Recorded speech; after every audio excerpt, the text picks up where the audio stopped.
Yeah, 2 games this week. Obviously, Georgia returns their point guard, who we did a pretty good job with last year. And But he's playing at a high level right now, and just he's in attack mode every play. And we've done a poor job as of late at actually all year. If you go back to November, of really defending point guards. Um, so we've been talking about that a lot, and then you follow that up with a game with Vanderbilt and their point guard in Pippen comes at you every single play, trying to go get a basket or make the right play offensively. So our hands are full, but that's we all signed up for SEC basketball, and that's what you get when you play in the SEC. Dave, do you want to get us started? Hey, Frank, thanks for doing this. Obviously, we just got the news about Zoe. How is he doing? I imagine this is a pretty big blow for him. How is he doing? What are his plans for the rest of the year? Yeah, he's in great spirits. He's around us every day.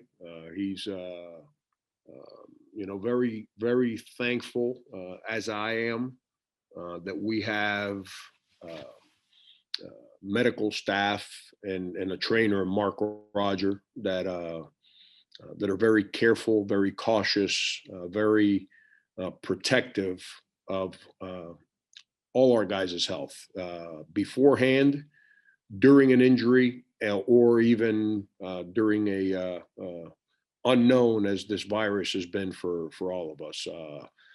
But he's in really, really good spirits, which and that's the reason why, because of the care that this university provides and the attention that they provide. And so he's been unbelievably helpful. He's basically put on a ball cap like me, even though I still have better hair than him. He's put on a ball cap like me, and he's out there spending a lot of time with Trayvon, trying to teach him, help him, coach him. Because you say, well, that's what coaches get paid for. Yeah, we do, but we have to also provide unbelievable amount of attention to the other 15 guys to make sure that everyone's prepared. So he's become kind of Trayvon's personal coach, trying to catch him up on a lot of stuff. Chandler?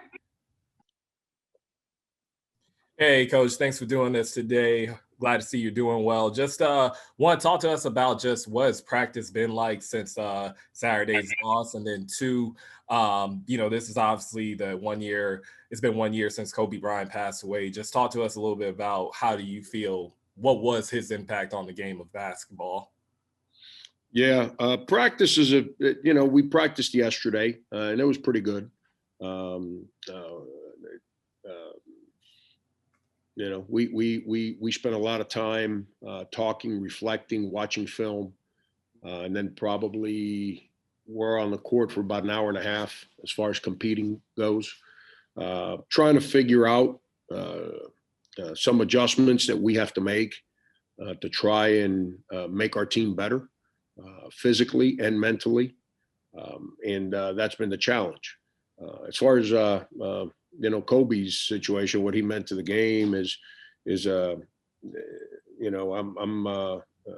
my oldest son's favorite player. The only time I've ever bought a basketball jersey or a football jersey, I've never been a jersey buyer, was I bought my son a Kobe jersey when he was a young kid, because he was such a Kobe fan, and continues to be a Kobe fan. I'll never forget a year ago getting a phone call from him, crying.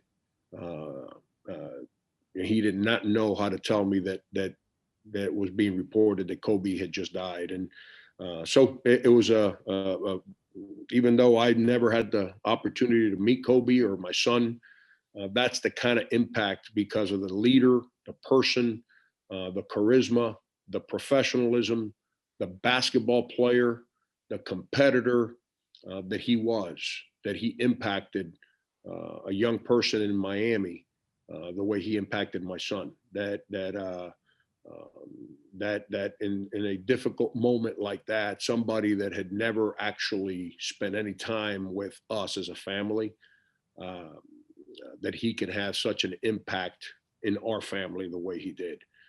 That was the power of Kobe Bryant. He's, whether you were a fan of his or not, you had to respect who he was. And when I mean a fan, I'm not about as a player. You still had to respect who he was. And his greatness was a combination of everything. And he handled himself during mistakes, on the way he approached work, the way he just never accepted being inferior. And this goes back to his high school days. The way he carried himself, the way that he celebrated the game, the way that he, as driven as he was to be the best, he never ran around trying to tell people that he was the best.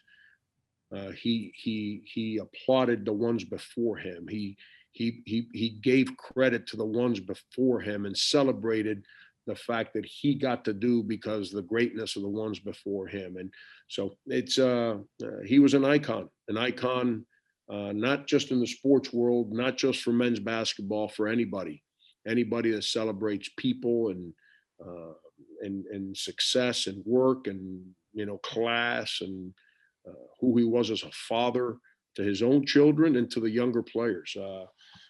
Think if you hit rewind about 6 years, I don't know if you remember this, but everyone tried to make him to be the bad guy because he's so competitive that he wants guys that work every day and aspire to be great.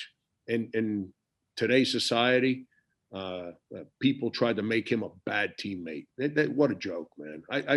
If we could have one Kobe Bryant on every team, coaching would be really, really easy.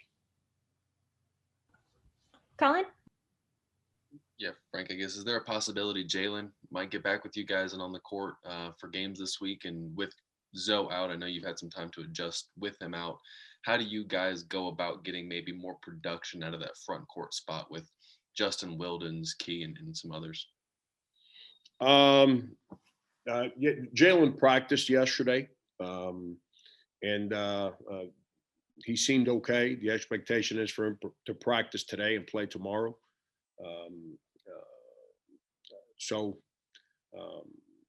It's he's cleared all the required medical exams and things of that nature that you have to clear whenever you're coming back from being shut down.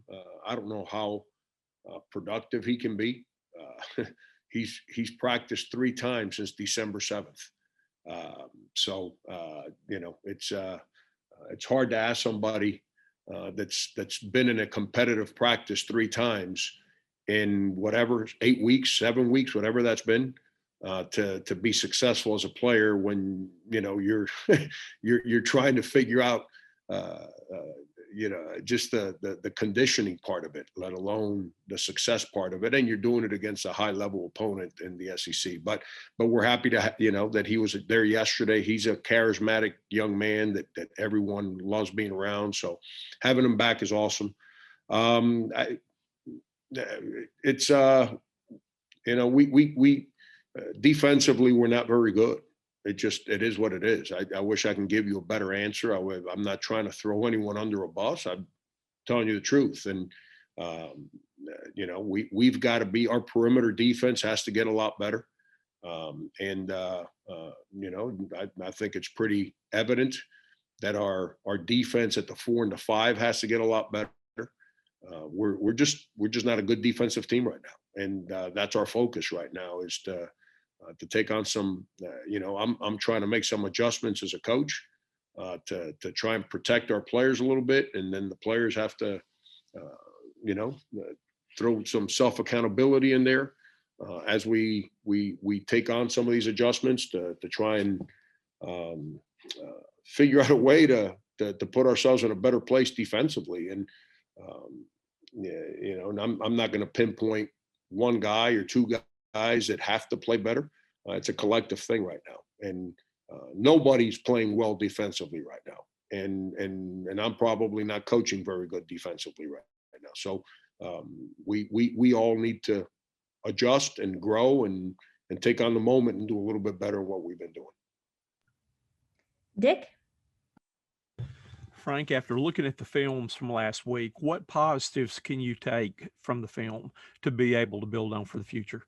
Yeah, the Missouri game, I thought we were in a difficult spot after being shut down for so long, and then practicing 2 days and going to LSU and playing the last game at night on a Saturday in what was a hard emotional game. And then turn around and travel 2.5 hours to Columbia, Missouri on Monday, for less than 48 hours after you got home from Baton Rouge. And and then Missouri's really good. They're a connected team. They're an experienced team. They're a very competitive team. And but I thought we, as bad as we were defensively, I thought we played with some desire. We just weren't very good defensively. That doesn't, when you're not very good defensively, it doesn't mean you did not play hard. We grabbed 20 offensive rebounds. That means that our desire was good, but our connectedness as a team was not good. But then the Auburn game, we didn't give ourselves a chance. Auburn, give them credit. They played well. They made some difficult shots, but we didn't put up a fight. And and that's you don't if you don't make the opponent feel you, it's like stepping in the ring. When you let that jab go, if the other guy punches back, then you're a little hesitant to let both hands go. But if you let the jab go and the other guy don't counterpunch, then eventually you're letting both hands go. And the more you let both hands go and the less that guy punches back, the harder and the more often you let both hands go. And, we never, ever punch back at Auburn. The longer the game went, the more aggressive and the more confident they became. And we never made them feel us. So I don't know if I can get anything good out of the Auburn game. I thought we were not very good. I mean, we scored 86 points.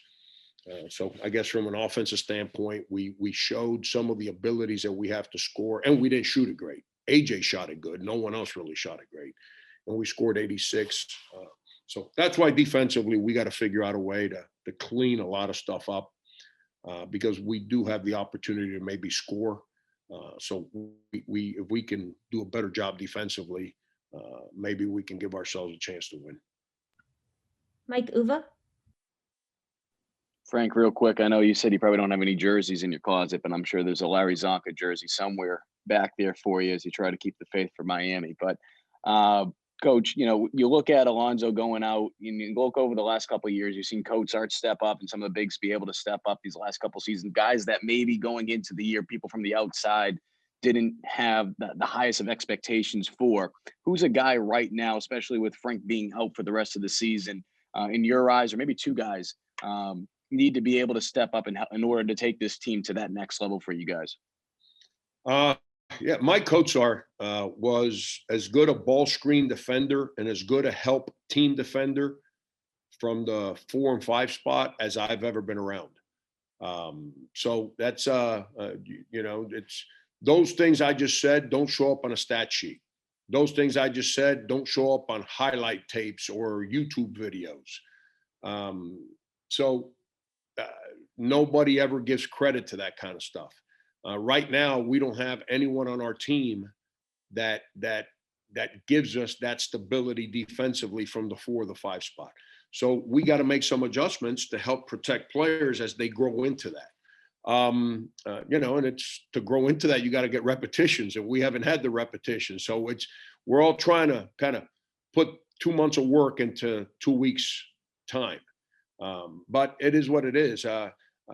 Justin has the charisma, the desire, the want, the where. Even though he's a different player than Mike was, Justin, has the desire to be great at the intangible things that help our team. Keyshawn can do some of those things too, and I'm not talking about the size and the 6'10", 260-pound stuff Mike Kosar could do. I'm just talking about the intangibles that Mike brought to the table. Those are two guys that I think can really do some really good things there for us. And that's the Alonso situation is another thing that emotionally has just hit our team. It's guys are teammates, man. They're all going through the same experience, and when they see a teammate that's being told, can't play right now, that impacts everybody. It impacted me. It impacted the guys that he's been teammates with for the last 3 years, and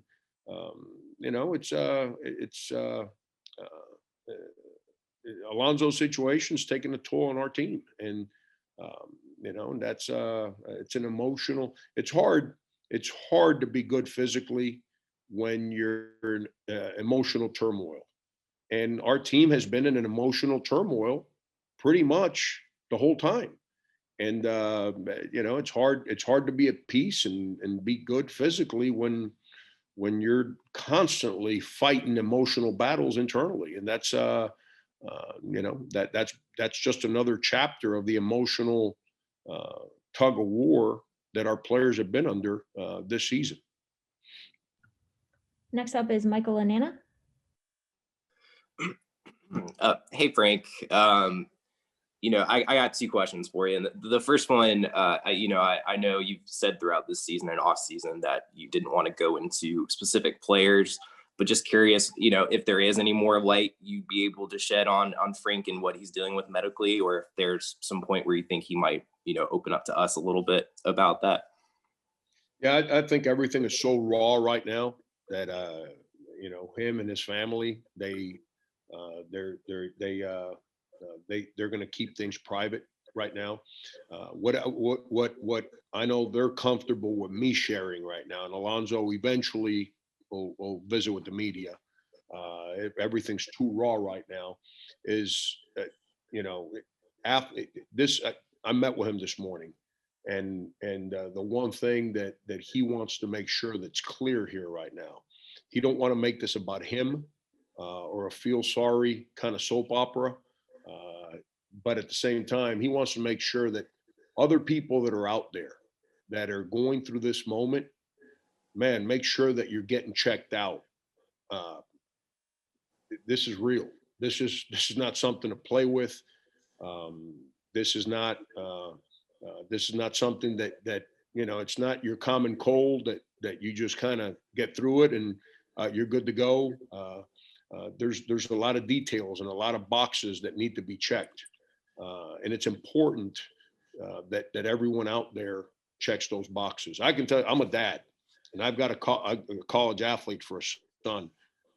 As I've gone through this moment with Alonso, I've called my son's school, and I've made sure that whatever work we did with Alonso, that my son is getting put through the same checklist. And he's going to be fine. Alonso's going to be fine. The doctors are confident, and so he's at peace, and he knows that too, and he's excited for what's in front of him. But it's so important, man, that I've been at other schools where we don't provide the attention that our trainers and our doctors provide for our athletes here. If it's not for that attention of Mark Roger and our doctors, I don't even want to insinuate what could have happened. It's so important, man, that everyone around the country that has a son, a child, a player, an athlete, whatever, that's man, don't be in a rush to go back and play until you know that everything's okay. And then the second part of that, I know you've said he's kind of taken Trayvon under his wing a little bit. I mean, obviously that says a lot about Alonzo's character to be willing to do something like that after what he's been through. And just Trayvon, I mean, joining mid-season, when he joined, you were out. You know, it seems like a very difficult situation. I mean, just how much has that mentorship meant to Trayvon and sort of helped him, I guess, through this process? Yeah, I know Trayvon's has a powerful spirit. And he spends the whole time engaged with Alonzo while we're practicing. And you know, when he's not on the court. And when he's on the court, us coaches are, you know, on him to try and get him to learn and grow. I told you guys the other day, you know, he's been home for 10 months ever since COVID shut down the NBA Academy. And, you know, so he's got to get back to conditioning. To get himself in, you know, much better shape than he is right now, and he's working at that. And but I know he's very appreciative of Alonzo. Alonzo's a beautiful human being. He's a tremendous teammate. All he wants to do is help. You know, he's our most experienced big man, so not having him around hurts us. You know, he didn't start this year because I like Alonzo. He started this year because he's our best big. And, you know, he hadn't played great, but that's okay. It's part of the journey that we're all on. You know, when we got shut down December 7th is to get better as the year went on. And he would have played better. And not having him around, it's going to hurt us physically. It's already hurt us. But his desire, Alonzo's care for the team is something that's going to help our guys continue to heal. And Trayvon specifically, I know Alonzo's going to help him tremendously. Thank you. Yep. I've got 4 more hands raised. We'll go starting off with Rick. Hey, Frank, good to see you today. I was wondering, listening to you talk about your struggles defensively, and for a guy who's you know, made his reputation with tough defensive-minded teams.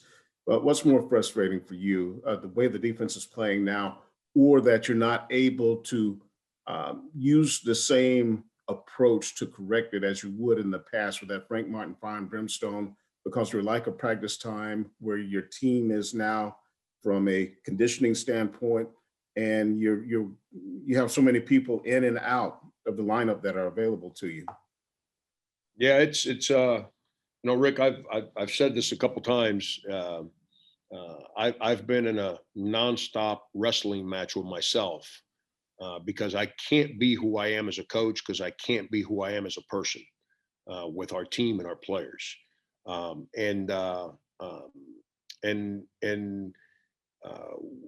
We're in a crazy, the last 10, 11 months have been crazy for everybody. Our families, our individuals, you know, our players' families, our players.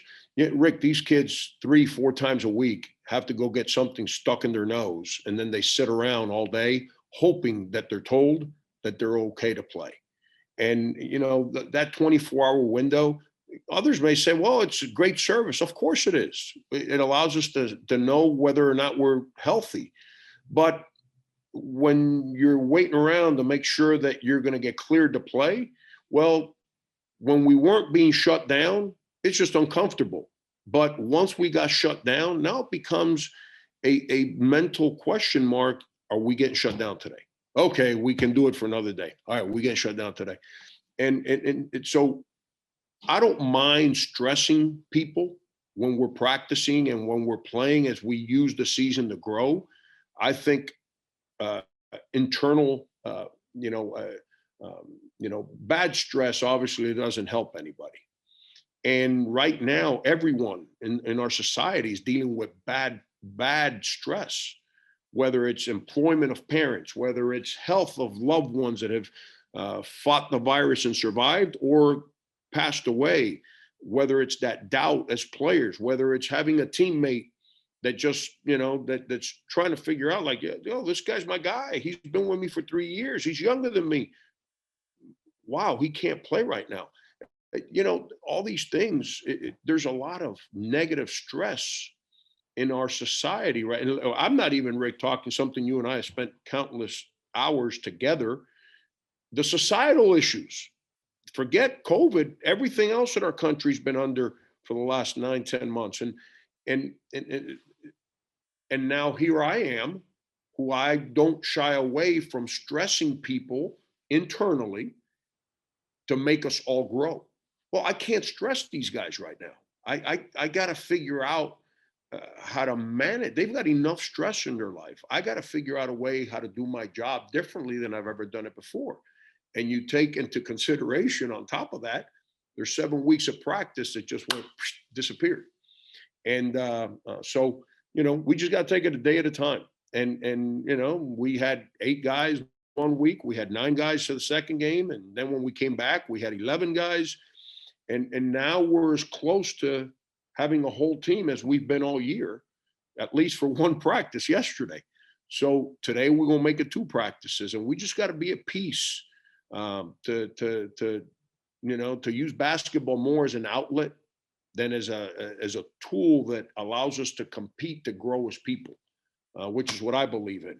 Using basketball as a means to help us all grow individually, to learn, teach us how important it is to trust, teach us how important it is to be accountable for your responsibilities, to teach us how to coexist with others that don't come from where you come from. You learn through all those things, and understanding how to sacrifice to help others, all that stuff that team sports teaches you. Right now, we haven't had a chance to utilize basketball for that. It's just an outlet to be able to cope with everything else that's going on. And so it's an adjustment that we're all making, including me. And that's why I said the other day, I got no idea how this journey is going to continue going. I really don't. I got no idea. I just know that we're going to take advantage of today and figure out a way to be excited and positive and rely on each other so we can go play tomorrow. And when we get past tomorrow, then we'll have a chance to get tested again on Thursday and hope we can play again on Saturday. And whenever we get to that finish line, which in sports, there's no sure bet finish line because of postseason tournaments and all that, it's a moving target for everybody.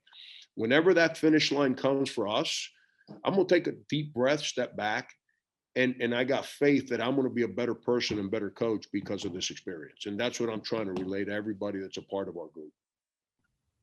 John Del Bianco. Frank, kind of following up on that, how do you manage the start Jermaine is off to in league play? I think through 4 games, he's shooting under 25%, and he's so important to the success of this team. Where do you feel his confidence is right now? And how do you manage that given how unique this season is and, the start that you guys are off to? Yeah, Jermaine's a great dude, really competitive. Confidence is never an issue with him. He's one of those guys that just, that doesn't, it never really creeps into his mind, but he just hasn't played well, and he wants to play well. He just hasn't played well. COVID has impacted him back home in a hard way, and I'm not going to share stuff, with you that are personal to him. He's also had some other stuff back home that has made his personal life really difficult back in November. And it's just, I wish I can explain it. I've talked to him a little bit about, you remember Sindarius, those of you guys that covered us, Sindarius didn't play real well his sophomore year. He just, he was battling knee injuries. He was battling, people in his head telling him that he should have been a one and done, and you failed, and which is the stuff these kids are exposed to. And they're actual adults that get in these kids' heads and tell them, man, you're failed. You should have been a one and done. Can you imagine that somebody at that age, Sindarius, had to deal with that? And it's all greedy people because they want him to be a pro, not for him, so he can then provide for them. And it's sad. But Sindarius had his own journey when his sophomore year, where he did not have a good statistical year. And but Jermaine and Sindarius is funny. Two different people, two different parts of the world, very similar personalities, very similar journeys. So he's at peace, man, and I'm at peace with Jermaine, and his teammates trust him. I know he's got confidence in himself. When you're not, as an athlete, when you're not playing well, there's only one way to improve, to get yourself back in it again. That's getting in a gym. Well, guess what? From December 7th to January, whatever, he was not allowed in a gym but for 5 days. And we talked about it. It's not like he can go shoot at the outside park. They catch him outside quarantine. They put him out of school for a semester. So it's a difficult play. Now that we're back on the court, we've been on the court now for 10 days. I think we practiced twice leading into LSU. That was on a Saturday, if I remember correctly. So that's 3 days. And then last week we were on the court for 5, 8. Yesterday was 9. Today will be 10.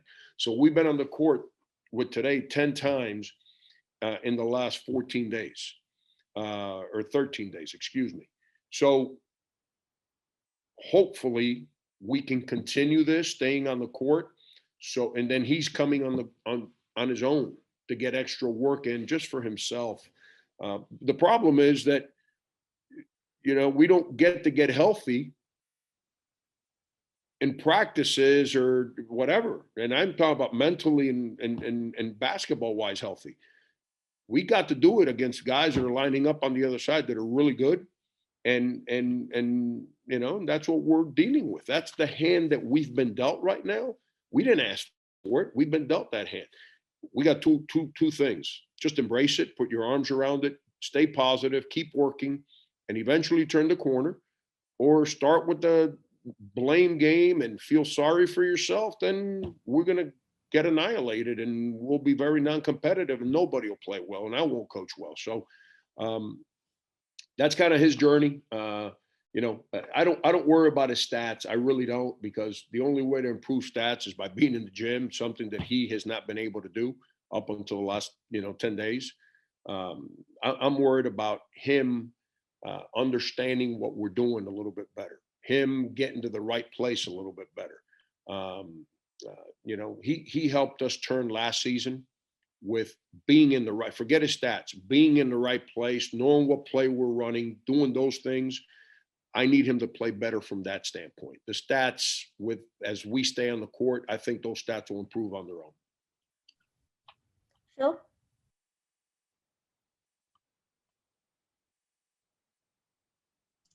Okay. You mentioned the tournament. There's been some scuttlebutt about some conferences not having their tournament or some teams opting out.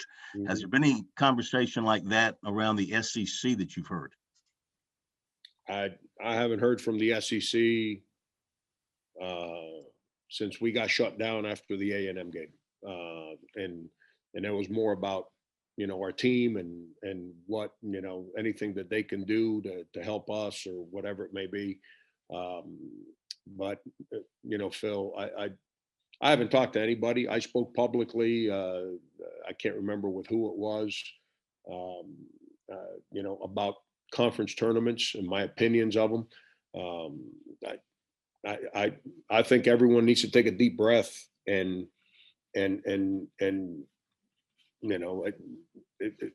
I'm a soldier, man. I'm a leader at my job, but I'm also a follower of rules and whatever the team I answer to says. And the reason I say I'm a soldier is because I don't debate publicly with what leaders should do. Leaders make decisions. Now, I will debate with leaders in private, and I share my opinions when they're asked. And I just think we all need to take a deep breath and realize that this is a different year because of everything that we're experiencing, and understand that if we all go on conference tournaments, there's a chance, because of travel, because of hotels, because of everything that comes with playing a game, that there's a chance that teams are going to end up testing positive during conference tournaments. And if we end up testing positive during, when I say we, I'm talking about college basketball. We're not playing in the NCAA tournament the following week, whatever teams those are. And we got to I think we got to figure out if that's the right thing to do this year. I don't have the answer. It's not my decision to make. If I'm asked, I will share my opinion. That's the part of leadership, man. Everyone always has an answer and an opinion when they're not a leader. And when you're a leader, you kind of comprehend that part of leadership is handling moments where you don't have clear answers for. I think Greg Sankey, the way he handled the summer, was second to anything I've ever seen, with patience, intelligence, and courage to make difficult decisions to get the SEC thing going. And I have faith that he'll do the same for our conference. I can't speak for other leagues. My personal opinion is I think we need to take a deep breath and figure out, is it worth to have a conference tournament this year? That's all I said publicly, and that's kind of where I stand on it. And a quick follow-up, coming off your second go around here with COVID, on a 1 to 10 scale right now, where would you put your health? 6. I'm a little better than We'll go average. I'm a little better than average, but not quite as special as I usually am, Phil. I can't believe I just said that. No, I feel a lot better, Phil, but I'm not there yet. If I didn't have a responsibility to Ray Tanner, if I didn't have a responsibility to this university that's hired me 9 years ago, and then to these players that signed up to play, I'd opt out and figure out a way to get healthy. I'm not all there right now, and I'm not asking anyone to feel sorry for me. I'm good, but I'm not where I usually am either. Colin with the last question. Frank, you kind of touched on the defense and it needed to be better with so many guys that are long and guys that are pretty similar in height. Have you given thought to playing more zone? I know you guys have done it a little bit, but is that something that's maybe more feasible as you guys get into more SEC play? Everything's on the table right now, Colin. Everything's on the table. The one thing that we got to get a lot better, whether we play zone or less aggressive defense or whatever it may be, is our on-ball defense is really bad. Our ball screen defense is really bad, which then means we start fouling a lot because we're playing on our heels all the time. And the one thing that if you're ever going to be any good at anything you do, you better not be on your heels. Anytime you're on your heels, you're in trouble. And right now, defensively, we're on our heels every single play because we're not very good on the ball.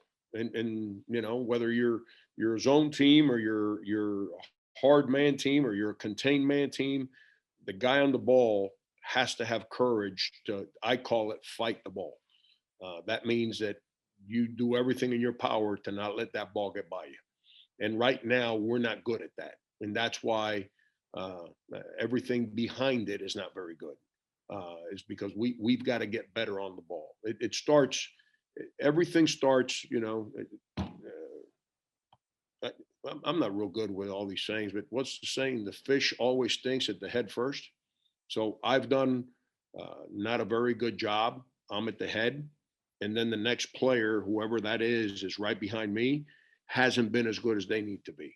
So we all have to do our jobs better. I've got to coach better. I've got to make adjustments because crazy year, different year. The way I always do things is not going to work this year. So I've got to make adjustments, and then the players got to make adjustments. But our biggest deficiency right now is that on-ball defense. That's not very good right now. We don't fight the ball. Whenever they attack us, we give in. We've got to figure out a way to get a lot better there right now. And that's not just the point guard. I would have said the point guard. That is across the board. Dick, I did not see your hand, so we'll go with last question to Dick. Frank, with all of the games you've missed, all the practices you've missed, with limited practice time, how do you actually begin to try to close the gap on the teams that have not been through what you've been through? I can't worry about other people's journey. All I can do is worry about our journey and worry about, that's like me being a kid. I used to sit in my house and my mom would get home from work and we had that air conditioning unit that's in kind of in the wall that just for the room. And she wouldn't let us turn it on until she got home because she was trying to save. I didn't know it at the time. She was trying to save as much energy as she could. So the power bill was as low as it could be. So then when you're in Miami, you need air conditioner. So, she get home, she put that on, and then now she let me watch TV and, and I thought I had the world by the, what, and I thought it was awesome that I had all that. And now I live completely differently. And when I was a kid, I never worried about what other people had. I worried about my family and the fact that I had an air conditioner in my room and that I could watch TV and that I had a family that loved each other. And that's what I try to do. I never worry about what others have. I never worry about what other advantages other people get. I never, I told the players the other day when I was young and I had a social life, nothing bothered me more than those people that are born on third base and like to tell you about it. And now that I'm old, man, I really don't care. It's at the end of the day is, can you get home? Whether you started home and got to go 90 feet at a time or you started on third base, it's really irrelevant. I'm trying to get home. And the guy that started at third base, he has no impact over whether or not I get home. And but life has taught me that to change my perspective there. But I've always been one to just worry about what I have, not what I don't have. And what I have is I got the ability to run practice today. What I have is I got great staff. I got good dudes in that locker room. And we just got to worry about getting better today and be excited about that. And, one day at a time. That's all we can worry about. I can't get wrapped up on, I said this a couple of weeks ago, wins and losses right now. I just can't. I just know this, we got to play a lot better than we played against Auburn. And it's not because we lost. If we would have won 110 to 109, I still wouldn't have been happy with how we played. We've got to figure out a way to play a lot better than what we did against Auburn. That's not acceptable playing that way. And, and how we're going to do that. I'm telling you, the manual for coaching 101 to manage this year was never made. So I'm trying to make the decisions that as a leader, have to make the adjustments and keep everyone that's part of our organization in a positive place.